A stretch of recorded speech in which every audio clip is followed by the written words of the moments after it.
Telangana global summit ముస్తాబవుతున్న 4వ నగరం రేపు సోమవారం మంగళవారాలు సార్ చాలా గ్రాండ్గా చేయబోతున్నారు రేవంత్ రెడ్డి ఆధ్వర్యంలో. కోమటిరెడ్డి వెంకటరెడ్డి గారు బయట, బట్టి విక్రమార్క గారు బయట ఉన్నట్లున్నాయి. గ్లోబల్ సమ్మిట్ పాపం గ్లోబల్ సమ్మిట్ పెట్టుకొని దేశ విదేశాల నుంచి అందరిని ఆహ్వానిస్తే ఈ ఫ్లైట్ సమస్య వచ్చి అదొక టెన్షన్గా ఉంది. దానికి ఏదో స్పెషల్ ఫ్లైట్స్ ఇది అరేంజ్ చేస్తున్నారట. మరి దీనికి అసలు ఏ రాష్ట్రాల ముఖ్యమంత్రులు వస్తున్నారు, కేంద్రం నుంచి ఎవరు వస్తున్నారు అన్నది ముఖ్యం. అట్లాగే ఆంధ్రప్రదేశ్ ముఖ్యమంత్రి చంద్రబాబు నాయుడు గారు, తమిళనాడు ముఖ్యమంత్రి స్టాలిన్ గారు, అంటే దీని మీద నాయుడు గారు ఇంకా డెసిషన్ తీసుకోలేదని ఇందాక చిట్ చాట్ లో కూడా ఎవరు వస్తున్నారు అనేది కూడా ఒక కొంచెం బాగా ఇంట్రెస్ట్ సబ్జెక్టు. ఒకసారి ఉన్నారా బైట్స్ ప్లే చేయండి. ముఖ్యమంత్రి గారు కూడా వెళ్ళి ఒకసారి పరిశీలించి వచ్చారు మొత్తం. అవును సార్, రేవంత్ రెడ్డి. ఇది ఒక ప్రత్యేకమైనటువంటి సమ్మిట్.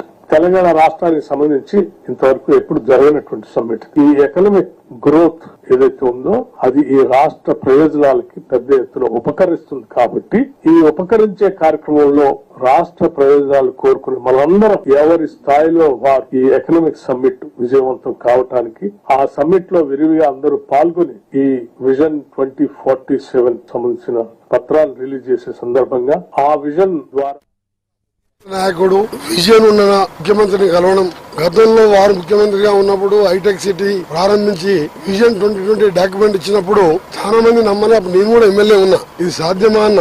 ఆయన అనుకున్న దానికంటే ఎక్కువ డెవలప్ అయింది హైదరాబాద్. దేశంలో ఏ స్టేట్ లో నిర్వహించని విధంగా ఈవెంట్ నిర్వహిస్తున్నాం. ఆ ఈవెంట్ కు అన్ని రాష్ట్రాల ముఖ్యమంత్రిని ఆహ్వానించడం, అదంతా ఒక ఎత్తు అయితే ఆంధ్రప్రదేశ్ ముఖ్యమంత్రి గౌరవనీయులు సీనియర్ 4వసారి ముఖ్యమంత్రిగా ఉన్న చంద్రబాబు నాయుడు గారిని పర్సనల్ గా ఇన్వైట్ చేయాలని మా ముఖ్యమంత్రి గారు అక్కడ ఏర్పాట్లలో బిజీగా ఉన్నా వారిని ఆహ్వానిస్తున్నాం. తప్పక వస్తారని నమ్మకం ఉంది, వారు వస్తారు. ఒక సీనియర్ నాయకుడు శ్రీనివాస్ గారు. శ్రీనివాస్ గారు, ఏంటి సడన్ గా ముఖ్యమంత్రి గారు వెళ్ళినట్లున్నారు, సమ్మిట్ పరిశీలించినట్లున్నారు, ఏంటి ప్లాన్ ఆఫ్ యాక్షన్?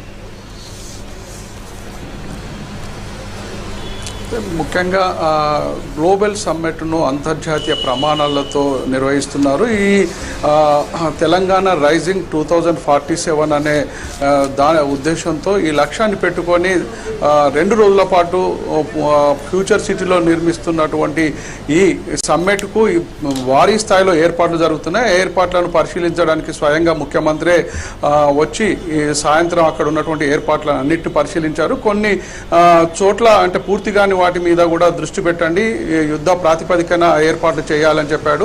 ముఖ్యంగా అంతర్జాతీయ స్థాయిలో నిర్మిస్తున్నటువంటి ఈ సదస్సుకు దేశ విదేశీ ప్రతినిధులతో పాటు ఇక్కడ ఉన్నటువంటి వివిధ రాష్ట్రాల ముఖ్యమంత్రులకు కూడా ఆహ్వానం పంపారు. అయితే ఇప్పటి వరకు చాలా మంది ఈ సమ్మిట్కు వస్తున్నట్లు సమాచారం ఉంది. మొత్తంగా 3000 మంది ఈ సమ్మిట్లో పాల్గొన్నట్లు రాష్ట్ర ప్రభుత్వం చెప్తుంది.